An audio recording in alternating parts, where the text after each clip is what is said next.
خیلی جذابش رو میخوام بهتون آموزش بدم. بعد از اینکه پشت چشممو کانسیلر زدم، با یه قلم ظریف و کوچیک از رنگ سایم برمیدارم، روی قسمت کریس چشمم میزنم و بعد با یه براش بلندینگ کامل این خط رو بلند میکنم که هیچ خط و مرزی نداشته باشه. انتهای سایه رو خیلی بیرون تر نمیکشم، تا همین حد کافیه.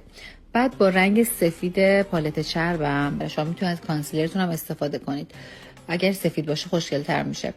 پشت چشمم یه خط خیلی تمیز روی قسمت کریس چشمم میکشم و بعد با پودر بیک خشکش میکنم. از یه شاین آبی کمرنگ برای پشت چشمم استفاده میکنم که به نظر این ترکیب رنگ خیلی قشنگ میشه. با خط چشم ژله‌ای بون موجمو خیلی ظریف و نازک میکشم و انتهای خط چشمم سعی میکنم خیلی ضخیم نباشه، خیلی کشیده و ظریف، و با یه قلم کوچیک بلندش میکنم. با سایه مشکی خط چشممو کاملا مرتب میکنم. قسمت جلوی چشمم خط چشم میکشم ولی خیلی تیزش